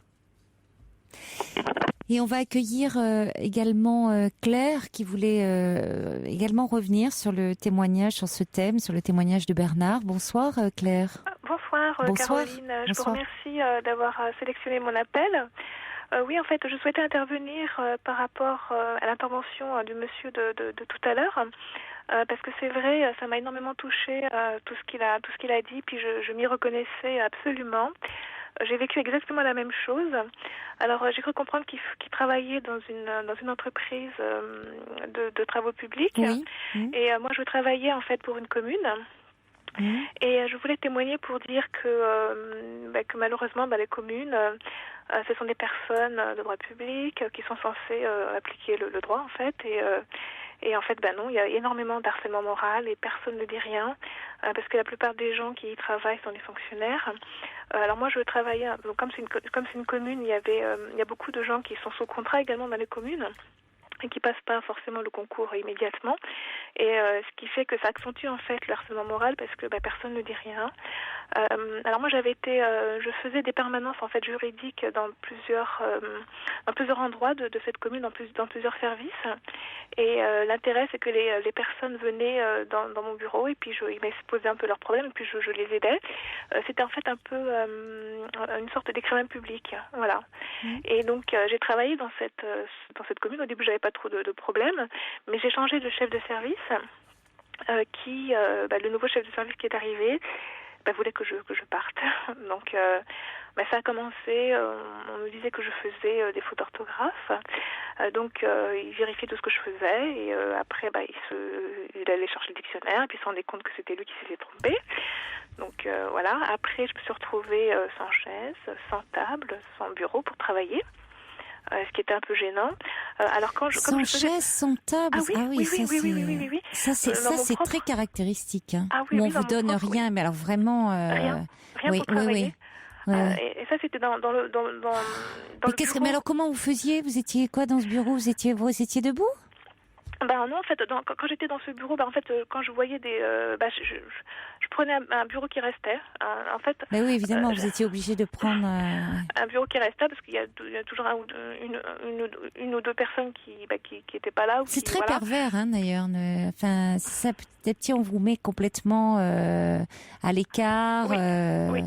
Vous êtes obligé de prendre les bureaux des autres. On vous signifie que vous n'avez plus votre place. Ben voilà, c'était ça. Et heureusement que j'étais pas dans mon bureau tout le temps. Donc j'étais dans les différents quartiers en fait de la ville où je faisais des permanences. C'était des centres socioculturels en fait. Et mais malheureusement il y avait des heures ou des jours où je me retrouvais dans mon bureau parce qu'il fallait bien que je prépare les dossiers. Oui. Et comme je me suis retrouvée et j'avais pas le droit de toucher en fait aux ordinateurs. Mais ce que j'ai fait, c'est un jour je suis allée à la Fnac et puis j'ai acheté un ordinateur portable. Voilà. Donc à partir de ce jour-là, j'ai donc travaillé sur mon ordinateur portable. Donc je l'emmenais dans toutes les permanences que je faisais dans la ville. Et puis quand je trouvais une place dans mon bureau, dans mon propre bureau, finalement je m'installais avec mon ordinateur portable. Alors ce qui était embêtant, c'était pour sortir en fait les documents. Au début, je branchais les documents sur les imprimantes qu'il y avait au bureau. Après, on m'a dit, oui, mais non, c'est pas possible parce que vous allez apporter des virus sur nos ordinateurs. Donc, je leur ai dit, si vous voulez, je vais aller acheter une imprimante portable. Alors du coup, ils ont arrêté. Et alors un jour, on m'a dit gentiment, avec un grand sourire, et là j'ai commencé à m'inquiéter, mon chef de service vient, puis il me dit, je vous ai trouvé un bureau, un bureau pour vous. Rien que pour vous, donc j'ai commencé à m'inquiéter. Et j'avais raison de m'inquiéter parce qu'en fait, le bureau se trouvait dans une grande salle où il y avait donc les autres collègues et j'étais séparée par une bibliothèque, ce qui fait qu'on ne me voyait pas quand on rentrait. Et puis, il s'était fatigué à aller chercher un bureau qui devait dater des années 50, qui était en ferraille, qui était sale, mais d'une saleté, je n'osais même pas... c'était ça, quoi, c'était ça. C'est incroyable. Ils avaient été vous dégoter un vieux truc comme ça Oui, et très sale. Je sais pas, il y avait de la boue dessus, quelque chose de marron, donc je me suis pas trop approchée. Et c'était des choses comme ça. Quand maman m'appelait au bureau parce que des fois, elle voulait peut-être... Mais c'est fou l'énergie qu'ils dépensent pour... pour ça en même temps, il faut vraiment avoir l'esprit complètement tordu. Oui, pardon, je vous ai interrompu quand votre mère vous appelait. Oui, quand maman m'appelait, en fait, on lui disait que j'étais pas là, alors que j'étais sur place au bureau. Oui. Et après, avec les autres directeurs des autres centres, ce qu'ils faisaient, c'est que quand j'avais quelqu'un de la commune qui voulait que je vienne, en particulier et quand c'était urgent, donc je me déplaçais, j'appelais le directeur du centre, je lui demandais est-ce que je peux venir, est-ce que j'aurai un bureau, on me dit oui, il n'y a pas de souci. Donc j'ai suivi toute la procédure, donc je préviens mes collègues, parce que mon chef de service n'était pas là, je dis je me rends à tel endroit pour effectuer une permanence pour telle personne, donc j'y vais. Et après, quand je suis retournée à mon bureau, on m'a dit non, on t'a cherché partout, on t'a pas trouvé. Je dis j'étais dans tel centre et je demande à ce qu'on appelle la directrice du centre qui dit non, qu'elle était pas au courant, qu'elle savait pas, alors que je l'avais eu au téléphone et qu'elle avait dit qu'elle était d'accord. Mais c'était que des choses comme ça. Et c'était, moi j'ai tenu à peu près, je pense que j'ai tenu 3 ans. C'est héroïque, hein. Vu ce que vous décrivez. Ah oui, et vous êtes une héroïne du quotidien, Claire, franchement. J'étais obstinée, je voulais absolument aller travailler et je me souviens que quand je rentrais, je m'installais dans mon lit, je bougeais plus. Jusqu'au lendemain. Et c'est vrai que je dormais pas. C'est pour ça que quand j'ai écouté cet auditeur tout à l'heure, tout ce qu'il a dit, c'est vrai. On a envie on comprend pas. On se sent humilié. Et en plus, j'avais à la fois... j'avais également de la colère, je comprenais pas et je m'obstinais et c'est vrai que je dormais pas, j'avais énormément maigri. Je faisais 1m75 et je faisais à peu près 53 kilos. Moi, j'étais déjà pas très grosse avant. Oh là là, oui, mais là, ça faisait pas beaucoup. Ah non, ça fait vraiment pas beaucoup, non. Et puis voilà, j'ai travaillé. En plus, j'ai passé comme j'étais sous contrat, c'était en fait j'avais le grade de catégorie A en fait. En plus c'était un grade qui était assez, parce que j'avais fait des études de droit public, et c'était un grade qui était assez élevé dans attaché territorial si vous voulez. Mais j'étais pas fonctionnaire, donc j'ai passé l'examen. J'ai passé l'examen proposé par le CNFPT pour suivre en fait la formation et pour pouvoir après passer le concours d'attaché territorial. Et comme déjà pour s'inscrire, il faut demander l'autorisation. Alors ce que j'avais fait, c'est que j'étais passée par le supérieur de mon supérieur et finalement j'avais réussi à avoir l'autorisation. Oui. Et on me disait oui, mais pourquoi vous passez pas la catégorie en dessous, qui est la catégorie B? C'est ce qu'on était en train de me dire et tout ça. Je dis non, je vais essayer de toute façon. Et malheureusement j'ai été reçue. C'est-à-dire que j'avais le droit d'être absente une journée ou deux pour préparer le concours au CNFPT. Mais pourquoi vous dites malheureusement? Eh ben parce qu'en fait ils ont été furieux d'apprendre que j'avais été reçue parce que j'avais été la seule sur toute la commune. Il y a plusieurs personnes qui s'étaient présentées, j'avais été la seule à être reçue. Mais ça a dû déclencher, d'autant plus, leur colère, contre vous. Oui, c'est ça, parce qu'en plus, donc vous aviez des compétences.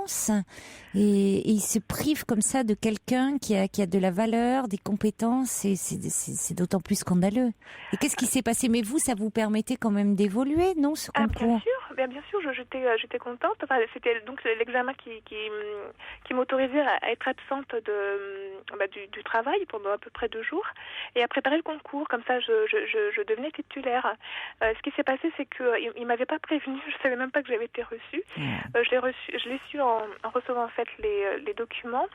Et puis surtout un jour, le CNFPT m'appelle et puis ils me disent on comprend pas, on n'a pas de nouvelles de vous, vous avez été reçu. Et puis alors vous n'avez pas donné votre accord, les cours vont commencer dans une semaine, mais qu'est-ce que vous faites? Oui, c'est grave. Et eux, ils étaient au courant de tout, ils m'avaient rien dit. Et quand je suis allée voir le chef de service pour lui dire qu'est-ce qu'on fait? Les cours commencent la semaine prochaine, j'aurais besoin de votre signature. Il a refusé. Et j'ai pas pu suivre. Comment ça? Oui, mais là ils n'ont pas le droit de faire ça. Eh ben oui, mais ils l'ont fait. Moi, j'avais téléphoné à tout le monde, j'avais téléphoné à l'inspection du travail. On m'a dit oui, vous en battent. Mais écoutez, il faut partir. Au niveau de l'inspection du travail, vous n'avez eu aucun soutien. Mais j'avais lu un article en disant que le harcèlement comme ça était là où il était presque le plus fort, c'était dans le public. Ah oui, bien sûr. Parce que ça ne veut pas dire qu'il n'existe pas dans le secteur privé, mais que dans le public, comme effectivement il n'y a pas la possibilité, du licenciement ni autre, ça s'exerce avec c'est encore plus insidieux, encore plus violent, parce que et c'est terriblement destructeur. Ah oui, bien sûr, c'est exactement ça, parce que on pense toujours que c'est dans le public que ça existe, mais non, dans le privé, dans le privé, oui, ça existe, bien sûr que ça existe. Bien sûr, ça existe, mais dans le public également. Oui, et beaucoup. C'est pire parce que les gens sont fonctionnaires, ils sont notés en fait par le supérieur hiérarchique, et il ne faut pas déplaire au supérieur hiérarchique. C'est pour ça que moi, quand j'avais entendu, ils avaient parlé de faire une réforme pour noter que les professeurs seraient notés par les chefs d'établissement ou Oui. Je me suis dit, mais c'est n'importe quoi. Mais ça va être affreux parce qu'il n'y a pas de liberté. Quand vous rentrez dans une commune, vous êtes dans un monde à part. C'est autre chose. Et il n'y a pas de limite. Les gens le supérieur hiérarchique fait ce qu'il veut. Moi, j'ai vu des choses affreuses. J'avais 2 supérieurs. Donc c'était un homme et une femme. La femme avait jamais réussi à avoir des enfants, donc elle supportait pas les femmes enceintes. Et quand une femme était enceinte, elle avait intérêt d'abord à pas trop le dire tout de suite, et puis à faire attention à ce que ça se voit pas trop, parce que sinon c'était des réprimandes. Et c'est comme ça. Ce sont des gens. Il n'y a pas de limite dans la méchanceté. Et quel que soit leur âge, moi j'étais très surprise. Dans le sadisme et la perversité, il y a quelque chose. Et c'est vrai que d'autant plus, on voit dans les sociétés, quand il y a de la crise et de manque de travail, les petits chefs qui peuvent exercer leur sadisme, là, ont de belles heures devant eux, parce que les personnes évidemment ont peur, se disent la mobilité est plus réduite. On a peur de quitter son emploi, de dire là c'est plus possible, je m'en vais, je démissionne, je vais ailleurs et tout. Donc du coup ceux qui ont un esprit comme ça, un côté sadique et tout, peuvent vraiment s'en donner à cœur joie, dans un contexte tel qu'il est actuellement, en période de crise économique. En période de crise et même quand il n'y a pas de crise. Même quand il n'y a pas de crise, il y a toujours eu des pervers. Mais si vous voulez, ça s'accentue dans le domaine du travail parce que il y a d'autant plus de pression. Si vous voulez, les gens ont d'autant plus peur de quitter aussi, de bouger, Mais comment ça s'est passé alors pour vous finalement? J'ai été arrêtée de force parce que maman voyait que je dormais plus, c'est vrai, je dormais plus du tout. Et puis un jour je me suis préparée et je suis allée travailler. Donc j'ai attendu le train parce que je prenais le train et j'étais assise et j'ai laissé passer le train. Et du coup, je suis retournée. J'étais obligée d'aller voir le médecin pour qu'il justifie en fait mon absence. Ouais. Et quand le médecin a su que j'ai laissé passer le train, et quand je lui ai raconté ce qui m'arrivait, il m'a dit je vous arrête pour je sais plus, je crois que c'était pour 8 jours et j'ai refusé. J'avais refusé. Je dis non, il faut que j'aille travailler, et elle m'a arrêté de force. Elle a bien fait. Oui, mais quelle symbolique, voyez, laisser passer le train, on le dit d'ailleurs. Oui, j'étais assise. Vous pouviez plus. J'ai laissé passer le train. Oui, vous pouviez plus. Et c'est vrai que j'étais devenue un peu comme un robot. Et je me souviens, il y avait une remarque que m'avait faite une collègue. Les collègues, au début, ils m'aimaient pas trop, puis après ils se sont aperçus que je faisais du travail correct, parce que j'avais énormément de monde dans mes permanences. Et puis ils ont commencé. C'était tellement gros, c'était tellement méchant, puis et puis ils se cachaient pas, les chefs de service se cachaient pas, que du coup, c'est vrai qu'il y en avait qui étaient de mon côté, mais ils pouvaient rien faire.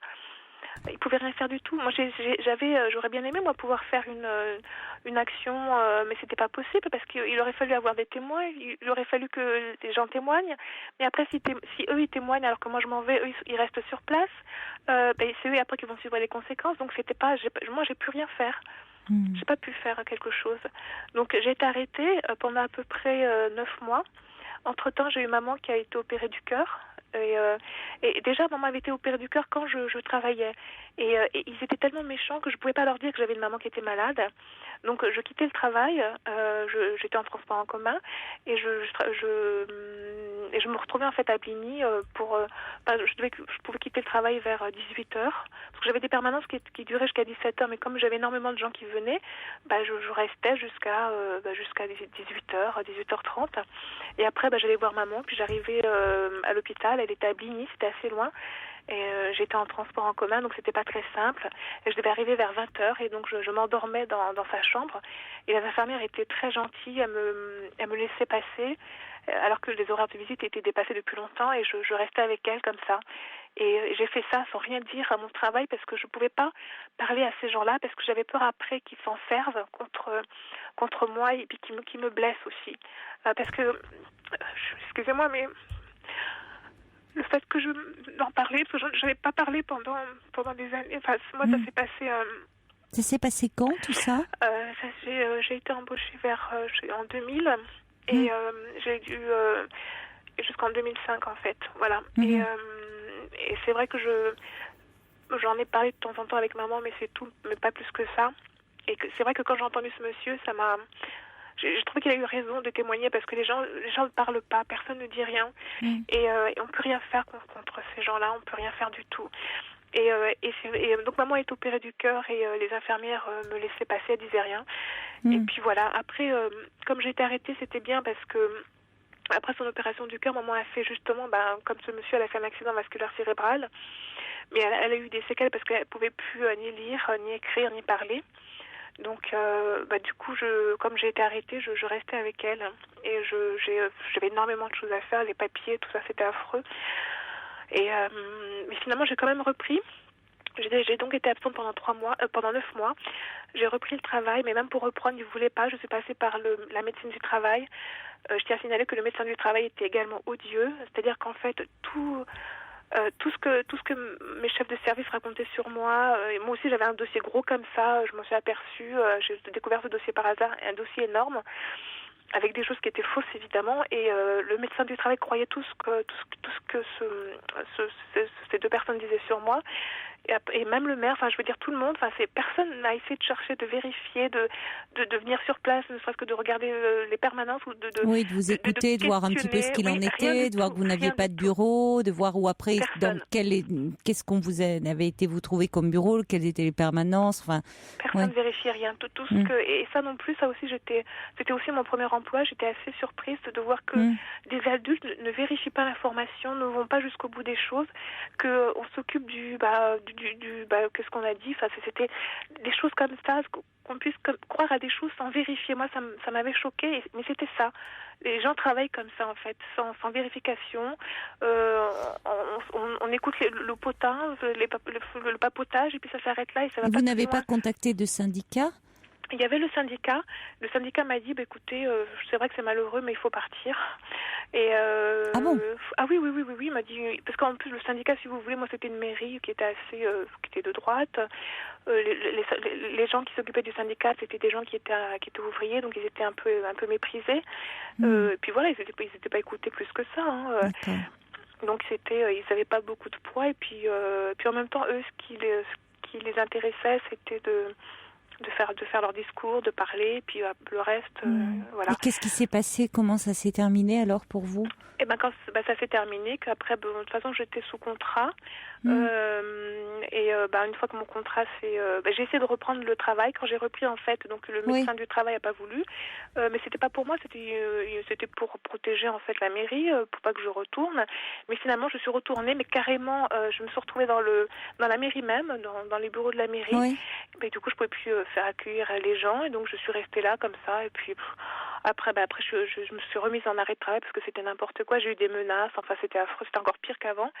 Donc puis j'avais encore moins de liberté pour travailler. De toute façon, je pouvais pas travailler. D'accord. Donc je me suis mise en arrêt maladie jusqu'à la fin.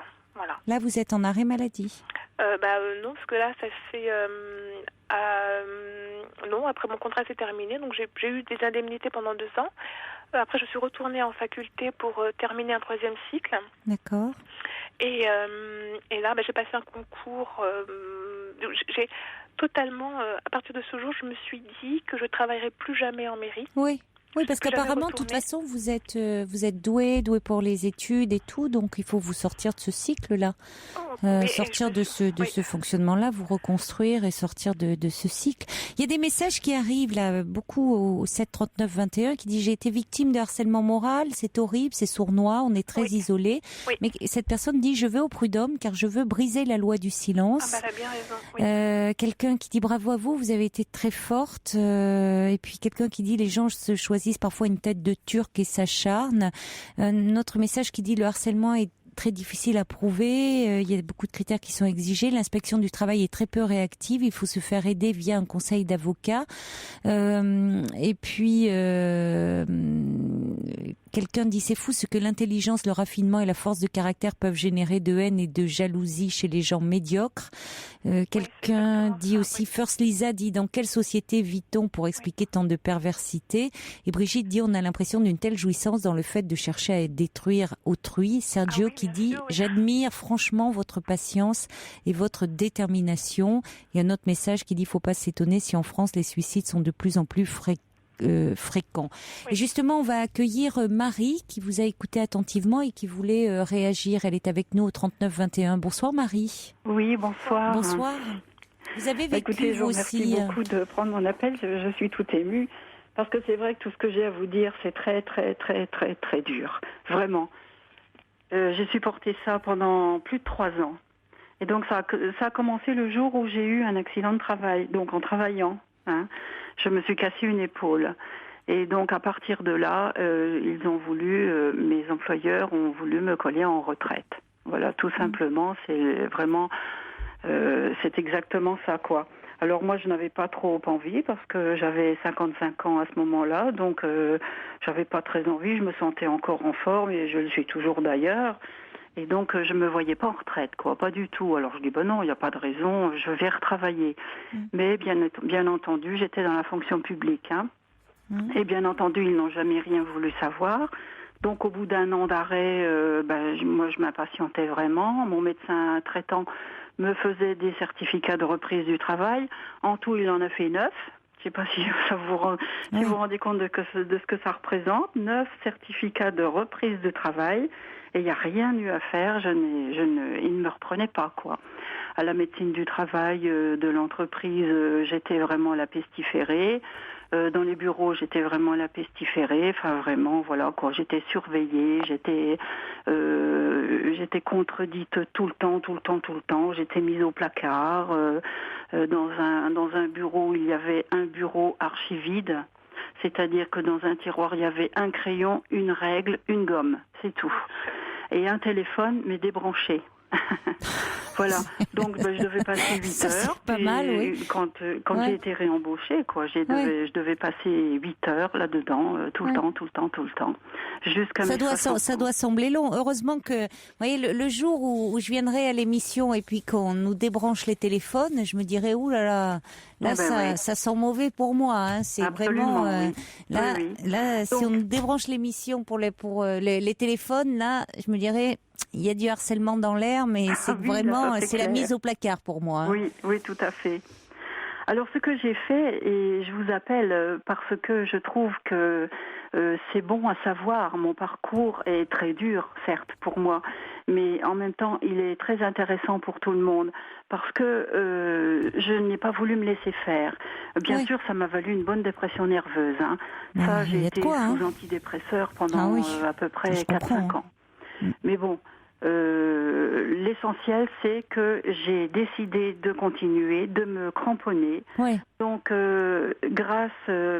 par l'intermédiaire de ma protection juridique, j'ai contacté un avocat à qui j'ai raconté l'histoire et qui m'a dit dès le début, madame, vous gagnerez. Alors j'ai dit, attendez, on va d'abord débattre et puis on verra après. Mais il m'a dit, vous verrez, il dit, on en reparlera. Et donc vraiment, ça, ils ont été super, vraiment super. Et ils ont joint à plusieurs reprises le médecin traitant, le médecin que j'avais vu pour mon épaule. Ils ont vu les employeurs, bien entendu, la médecine du travail de l'entreprise. Enfin, vraiment, ils sont bien débattus. Ça a duré 3 ans en tout. Mais j'ai gagné. Au bout du compte, j'ai gagné. Oui. Donc l'hôpital, l'entreprise, je l'ai dit, l'hôpital m'a remboursé les salaires qu'il me devait, parce que j'ai été virée, ni plus ni moins. Hein. Les premiers mois, on est en demi-salaire. Ensuite, on est en quoi, je sais pas, quart de salaire ou je sais pas quoi, et puis il y a une mutuelle qui prend un peu le relais, et puis après, on n'a plus rien du tout, donc on est carrément rayé des cadres. Et donc, par l'intermédiaire de mes avocats, j'ai réussi à avoir tous mes salaires. Ils m'ont remboursé tous mes salaires, donc j'ai touché un bon petit paquet, ça m'a fait du bien. Et puis, ils ont réussi aussi à me faire réembaucher. Et réembaucher avec mon ancienneté. Et non pas nouvelle embauchée à payer à peine le SMIC, quoi. Voilà. Donc, je n'ai rien perdu ni de mon ancienneté, ni de mes salaires, au bout du compte. Non, donc ça vaut le coup de se battre. Qui subissent ce genre un message d'espoir, hein, de méfaits, il faut beaucoup de courage. Et il ne faut pas être seul parce que c'est très dur. Mais ça vaut le coup. Franchement, ça vaut le coup. C'est important ce que vous dites, parce que passer cette phase... Même si on prend 1 an en plus des antidépresseurs, il faut les prendre parce qu'au bout du compte, il y a quand même un résultat. Merci beaucoup de ce message d'espoir, Marie, parce que c'est important de dire, prendre un avocat spécialisé dans le droit du travail, j'imagine, mais ne pas rester avec ce sentiment comme ça d'humiliation, peut-être d'impunité, d'injustice. Tout à fait, on peut tout à fait se dire gagner quand vraiment ça se passe dans de telles conditions. Oui. Merci beaucoup à vous deux d'avoir témoigné ce soir. Bon courage à vous, Claire. Merci. Au revoir. Je reçois un petit message de Sergio. Voilà, moi c'est mon syndicat. Ils me disent, ils n'ont pas intérêt à vous débrancher votre micro et votre téléphone parce qu'ils auront affaire à moi. Et je vous assure, mes colères sont terribles.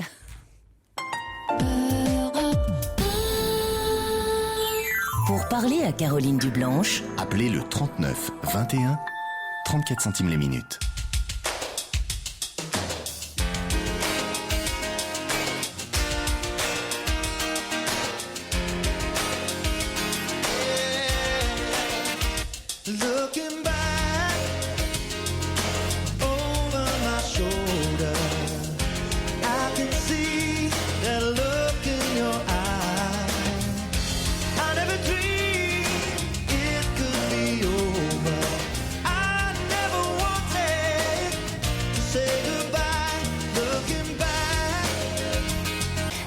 and the Mechanics, Over My Shoulder. Et on accueille tout de suite Eric. Bonsoir. Oui, bonsoir. Bonsoir Eric. Bonsoir. Alors vous avez écouté Stéphanie qui nous parlait de sa démarche vers un psychologue ou psychiatre. Elle ne savait plus très bien. Et vous vouliez un petit peu rebondir sur ce témoignage. Oui, tout à fait, oui. Apparemment, elle était un petit peu perdue dans tout ça. Oui.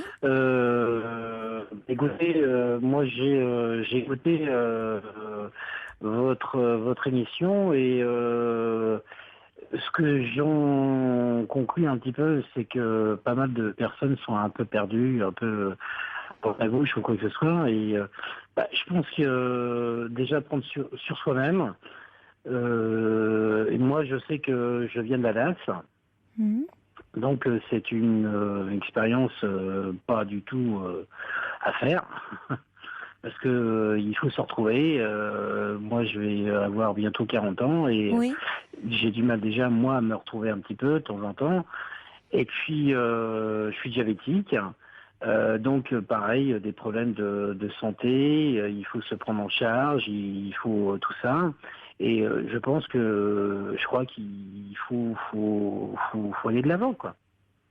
Faut aller de l'avant. J'ai avec moi aussi comme petite femme une personne qui est malade psychiatrique et que c'est pas évident non plus à vivre tous les jours, quoi. Donc voilà, quoi. C'est ce que je veux dire, c'est que c'est des trucs qu'il faut prendre et qu'il faut analyser, qu'il faut comprendre. Voilà, ce que je voulais dire, quoi. Oui, c'est-à-dire malgré des difficultés, vous restez toujours avec beaucoup de détermination et vous essayez de regarder devant, d'avancer, enfin de faire face. De rester constructif. C'est pas. Je sais très bien que c'est pas évident c'est évident de le dire, mais de le faire. Moi, je le vis tous les jours. Et j'ai un travail aussi que j'ai entendu tout à l'heure, une des personnes qui étaient avec vous et qui avaient des problèmes de travail aussi. Moi, j'ai des problèmes de travail aussi, et parce que en étant diabétique, ça cause aussi des situations plus ou moins précaires, quoi. Enfin, vous voyez ce que je veux expliquer. Et donc, moi, avant de trouver du travail, j'ai entendu Cotorep tout à l'heure. Je ne voulais pas. J'ai mis 10 ans de ma vie. Ça fait exactement 27 ans que je suis, 28 ans que je suis diabétique. C'est au bout de 10 ans d'être diabétique, j'ai pris contact avec la Cotorep pour pouvoir trouver du travail. Parce que autrement, j'étais une personne à risque, personne ne voulait de moi, voilà. Je veux rassurer un petit peu les gens que quand on veut, voilà. C'est ça que je veux dire. On veut, on peut.